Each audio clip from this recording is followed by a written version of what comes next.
several significant trends that are reshaping the way we approach employment. I mean, these trends, some of them have far-reaching implications on both employers and employees. And in many ways, because those trends are taking place specifically, I would say over the last 2, 3 years, perhaps it might be, difficult to kind of phrase all of them. But let me put across three large areas where I see, changes really taking place. One is really in terms of future of work in itself. So the first thing, as one can very well imagine coming out of COVID, is remote and hybrid work models, right? I think the shift towards remote and hybrid work models has got accelerated. It was there earlier in limited means, but now I think it's full blown.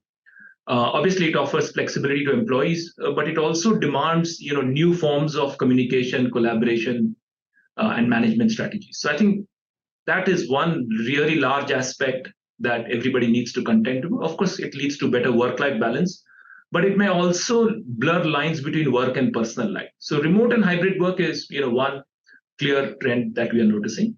The second thing is really the rise of gig economy and contract work. India currently has anywhere between 75 to 90 lakhs of, gig economy and contract workers.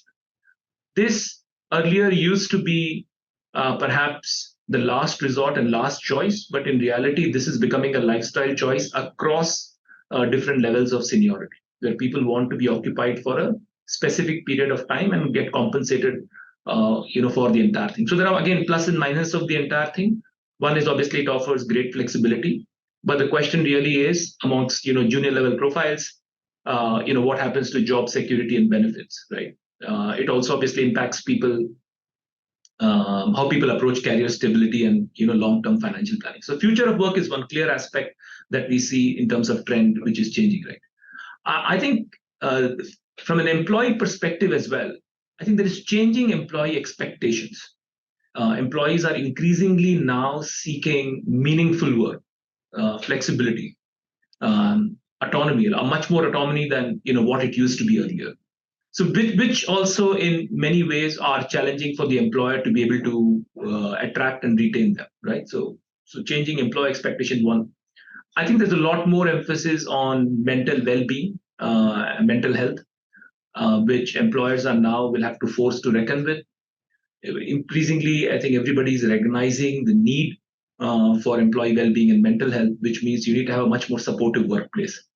The third thing from an employee perspective is nobody is going to now learn one skill or two skills and being able to do that for a longer period of time.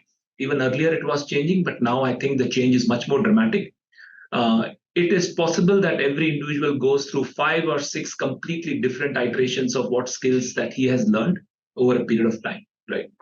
And hence, it's important that he's continuously investing as an employee, but also an employer is continuously investing in him to upskill and help him along the way, right? The third thing I would say is technology specifically as a force multiplier, right? I think there's definitely increased use of technology and automation everywhere. Because of that, you'll have to constantly learn new tools, skill sets, etc., and all technology skills, I would say, to be on top of your game. And that will become hygiene. Technology knowledge is going to be the new literacy in many ways. So I think that's going to be very important. But more importantly, I would say definitely over the last 1 year, the rise of AI and machine learning has completely changed the landscape of how technology is going to get consumed and utilized in corporate life. So I think these are 3 or 4 things that we are seeing is dramatically going to shift the way the future of work itself, employee expectations, and how technology is going to reshape the entire thing.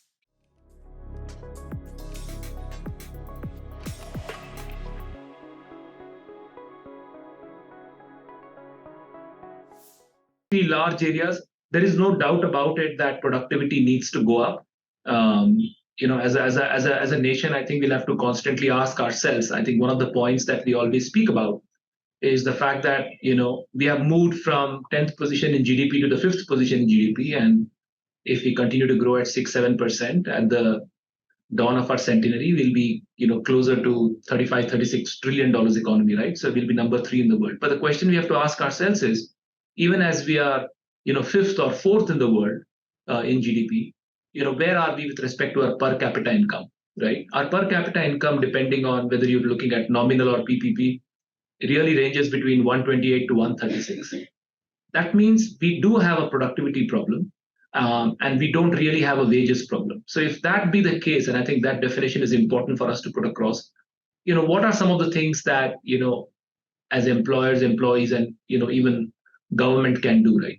One, I think there are three broad categories. One is definitely, like I mentioned previously, I think there's technological and process innovation which needs to take place. I think embracing some of the newer technological advancement is really critical. Utilizing automation, AI, data analytics, so on and so forth.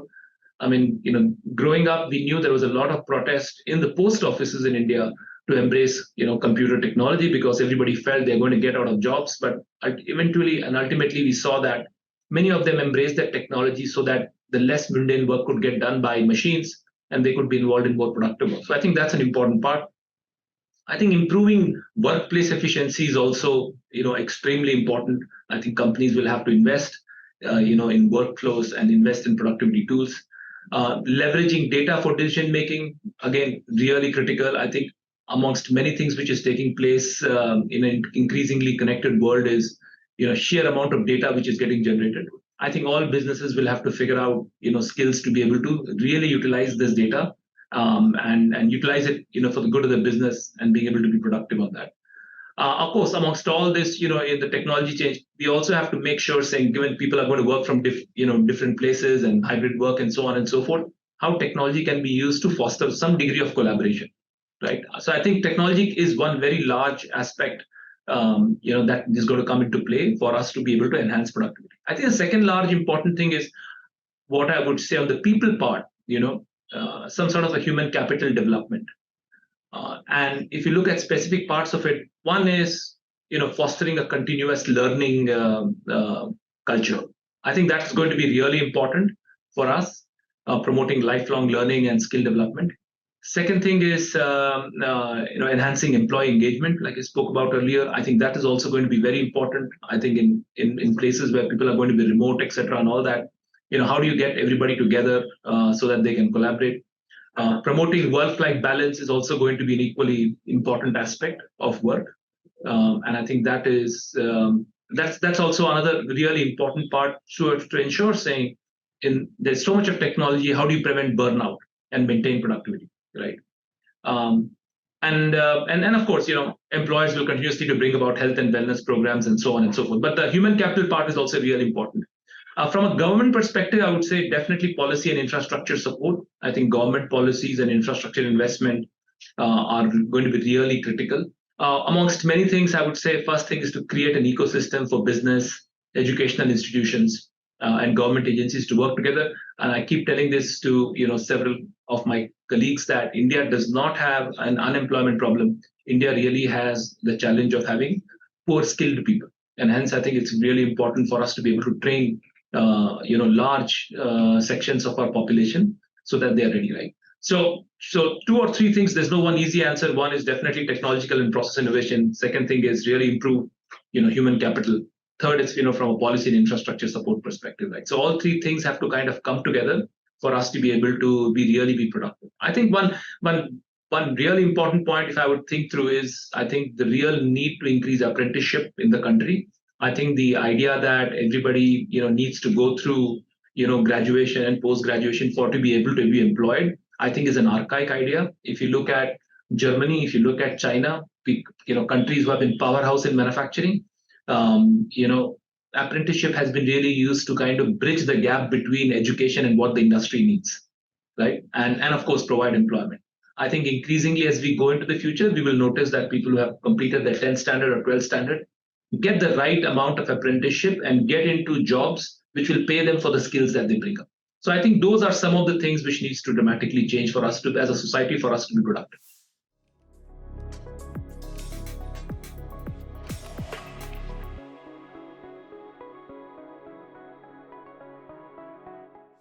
Yeah, so I think some of the points that you mentioned are very, pertinent, Maru, and it is taking place at different levels. In fact, let me just answer the last point that you spoke about, and then I'll come to what's really corporate India is facing. One of the challenges that we're noticing now is that the absolute front line, which is the minimum wage workforce, we are seeing less amount of those folks kind of coming in from rural and going across to urban locations, right? Which used to be the norm for a very long period of time. And the question we are really asking ourselves is saying, why is this happening, and why is this happening, especially in the last year and a half, 2 years? And the reason for that seems to be strange. And the thumb rule, which seems to be is roughly about 10,000 odd rupees. So if you have your own housing, etc., and all in your location, and you're getting some amount of money because you're employed in the Manrega scheme, and of course the government is obviously giving 5 kgs of rice, grain, food support, etc., and all that. We are seeing that individuals are more inclined on staying in the locations that they're staying rather than coming across to larger cities where they have lesser quality of life, right? Housing is a challenge, food is a challenge, finding consistent employment is a challenge, health, social safety, all of it is a challenge, right? So that's one of the curious outcomes that we are seeing of some of the policy decisions which have been taken in the last 2 years, right? But larger corporates are not kind of shielded from this entire thing. They also face multiple of these individual challenges. I think amongst many things, like I spoke before, I think hiring is the number one challenge that corporations are facing. India does not, again, at the risk of repeating, have an employment issue. We don't have people, and hence I think right now, if you look, depending on the industries, banking finance is one which is particularly called out, I think, a couple of weeks back by the RBI governor as well, as one which is facing close to 30 to 40% attrition because the sheer pool of people available is so less, right? So people are getting poached from one company to another company. So I would say, skill shortage is one aspect depending on the industry you are in. Then, of course, because you don't have enough pool of people, you have really lengthy recruitment processes, right? And therefore filling critical roles is leading to increased workload for existing staff, and of course that leads to a second problem, which is attrition. Then you obviously want people with some amount of diversity in your workforce, so that you're not with a set of folks who all of them think similar ways, solve problems in their own way. And I would say employer branding is also equally important, because if you're not going to build and maintain a strong employer brand, I think it'll be difficult for you to be able to attract top talent, right? But in this day and age, I think it's becoming much more difficult for organizations to effectively communicate their values and culture, especially in the digital age, right? So if you join a company and you are working remotely all throughout, how do you integrate a set of workforce? So hiring in itself has become much more complex than what it used to be. I think the second thing is definitely productivity issues. I think businesses are facing it. I mean, the norm now, they say, is that for a Fortune 500 company to survive is about 12 years. I mean, that's too less, right? So it is not just individuals, but I think businesses themselves are getting disrupted on a continuous basis, right? And because businesses are getting disrupted, they have to go back and lean on their employees to be able to change when they have to change, right? So skills, I think skills gaps, upskilling is definitely one thing. I think the second thing is also because of this continuous hustle which is taking place, I think a lot more employee burnout is taking place now. I think one of the things that I'm also noticing is very strangely, at least I would say, compared to when most of us started working out, was the less preference for sales as a role, right? There's a bigger preference for desk jobs now. Rather than going out in the field, etc., and all that. And it could be very peculiar to India as well, because most of our major cities are going infrastructure upgrade. You are snarled up in traffic for most periods of time. I think it's becoming difficult for that extent to even commute from office to home and home to office and so on and so forth, right? So I think there's definitely much more employee burnout which is taking place, which needs to which needs to be addressed in one way or the other. So organizations have to support, to my earlier point that I spoke about, employee well-being and health. And then, of course, the third thing I would say from a productivity part will be, technology integration. Because there's so much of technology kind of coming to place, I think it's important for companies also to equally kind of integrate new technologies so that employees can quickly kind of come on through. To give you one example, many people would have forgotten now, but pre-pandemic, video conferencing used to be a very elitist thing. During the pandemic, everybody with a mobile phone, took part in video conferencing, right? And so, I mean, that's a major shift which took place amongst many things. I mean, why this was not there before is unknown. In many ways, if you look at it, that's one small change which has taken place. You want to get 100 people together on a call, no problem anymore. Nobody thinks through. Everybody has learned that ambient noise has to be less, and so on and so forth. So general appreciation for all of that, right? Including families that you're working with. Even they know that if you're on a call, then the background noise needs to be less, right? So that's one. I think the last part would be attrition concerns. I think generally now I think it is good to understand saying career spans have come down. It's no longer about loyalty, but I think it's commitment to the duration that you're working, right? So and it's also because of the sheer number of choices that young people have. They will come into the workforce, they will work with you for 2 3 years that they want to work in. I think the onus is on us to make sure saying how we engage them, how we kind of provide them with the right skills, and then being able to show them a path, right? I think those will be really important things to be able to being able to retain your talent, right? Second thing is, I think employee engagement from the way it was understood before to way it is understood right now is very different. Earlier you could have a song and dance and so on and so forth, your offices and factories and so on and so forth. But I think now employee engagement has taken a completely, different meaning altogether. It is more personalized. It is really about, what the individual wants to do, and hence I think engaging with the employee in a very different manner is going to be very important for us to be able to address, attrition. And I think the last part, businesses are going to face, serious challenge. Um, uh, when I say about a workforce related challenges in being able to do succession planning. Um, Given the sheer ratio of attrition which is taking place, how do you really plan for your future? How do you make sure saying there is somebody who kind of reaches the top is really come from the bottom? He's soaked in the culture of the company, and he'll be the one who'll be able to guide, because he becomes the bridge between what's happened in the past and where you want to take the company, right? So it's the same set of traditional headline challenges: attrition, hiring, and productivity. But I think the sub challenges have kind of changed for us.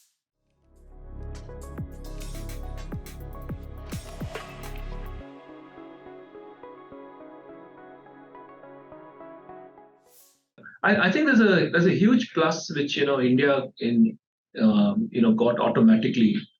I would say in one way. If you really look at it, saying what is the breakup of the GDP, the services part of it is roughly about 53 odd percent, right? The agriculture part is about 18, 19%. The rest 27, 28% is manufacturing, right? So the services part is definitely going to continue to explode, because I think in many ways we have people go from manufacturing into services. India has been lucky; it has gone straight away to services. But the downside to it is, given the sheer number of workforce which is joining, every year, I think it will be really important for us to um, fix our manufacturing space. And I think that's why government of India is focusing on the PLI, Make in India scheme, so on and so forth. So I think that is one area which is going to dramatically change, which is infrastructure and manufacturing expansion, right? Automotive, electronics, textiles, so on and so forth. We are already seeing huge amounts of work which is taking place in transportation, urban development, smart cities, highways being built. So I think that will automatically going to give a much more needed impetus to employment in that particular area. Also, I think there's one more area which is from an infrastructure perspective going to gain is agriculture and agro processing, because of the sheer demand, right? So there's going to be a lot of modernization which is taking place in food processing and related industries. So that's one, I think, infrastructure and manufacturing. There's no doubt that India is going to be, in one sense, the hub for knowledge economy of the globe, right? So technology and IT services, where we are already very strong, whether it's AI, machine learning, cybersecurity, cloud computing, and so on and so forth. I think amongst other things, because of our digital stack, etc., that the government has invested in, I think e-commerce and digital services are going to be the other place where we're going to continuously see innovation and sheer amount of growth which is going to come through.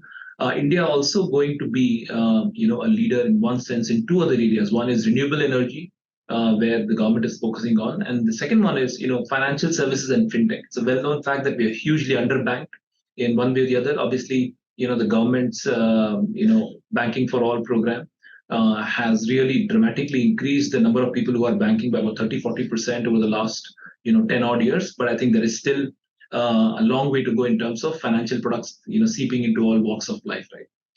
The last part is really, I think it's already booming, which is your services sector.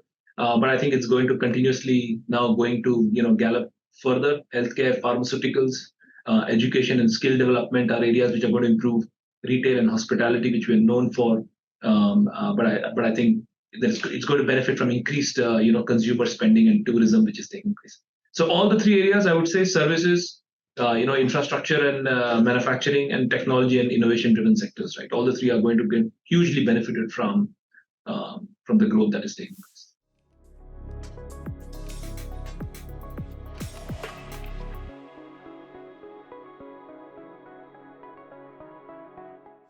Yeah, I think there are several parts to that question, but if you have to break that down as to what is required to be done. See, when we use the word people supply chain, it is everything right from education till a person is employed, right?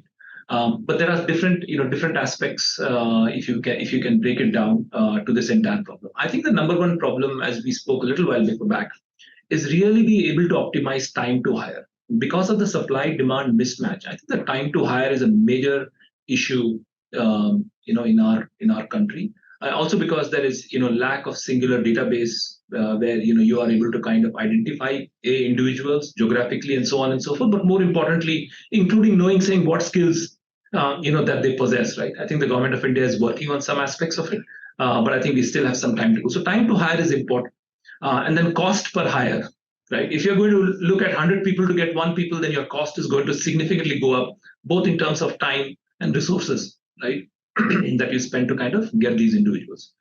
So I would say some of the solutions can be definitely leverage automation in recruitment, so you can expedite sourcing, screening, and all the administrative tasks. I think there are now enough AI tools to be able to do shortlisting, what individuals used to do over a long period of time. Then you have really advanced applicant tracking systems, resume screening tools, and so on and so forth, and interview scheduling platforms. So your ability to screen, your ability to schedule, your ability to even do basic tasks are now completely available with technology tools to do that, right? And then you use human capital, HR efforts on more strategic recruitment aspects, right? Improving efficiency, reducing cost, and so on and so forth. So I think optimizing time to hire and cost per hire is the number one thing that, from a people supply chain perspective, people have to really rejig their strategy on how they're going to hire, right? So that's one. I think increasing by productivity by addressing skill gap is going to be a very important thing. I think it's important now for organizations to actively think. Earlier, what used to happen, people used to be sent on training programs, right? Saying, once a year, this training program or that training program, and so on and so forth. I think that used to be, as much a retention tool as much as investment in individual, right? But I think now it has become like a strategic necessity. So I think companies will have to think through saying, if my business is going through this particular direction and change and so on and so forth, what is it that we need to do to make sure saying some of our employees are ahead of the curve, that they really are able to learn some of these skills, right? And therefore, I think it is important for all roles and for everybody, especially the HR fraternity, to make sure saying we identify the required skills for current and future organizational roles, right? Then, of course, implement the comprehensive training required for skill enhancement. But most importantly, outside of these two as well, because your next set of challenges can come from just about any company anywhere. I mean, that's the plus and minus of being in a digital world, right? A small company in any other part of the globe can completely disrupt you. If that be the case, do you really want to be able to teach your employees, just skills, or you want them to be able to be part of a culture which is continuously learning?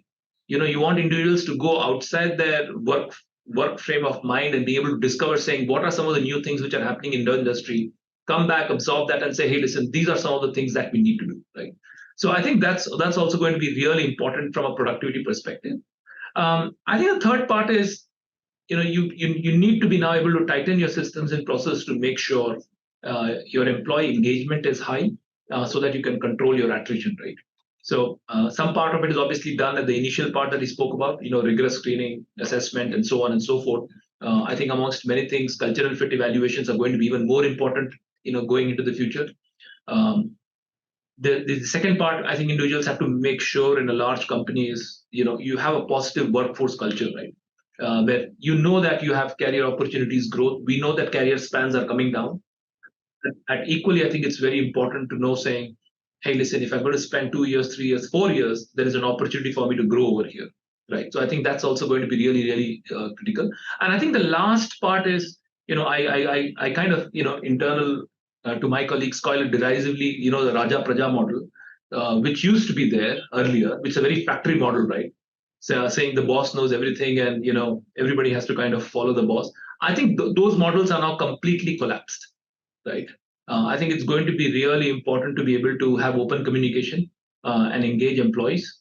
And I think that itself will lead to reduced turnover and boost motivation, right? That you're able to walk up to anybody, be able to speak your idea. Not necessarily that the ideas will be implemented, but the fact that you are heard, right? And some really good ideas are going to come from a set of people who are thinking very differently from the way you're thinking. So even leaders have to recognize that.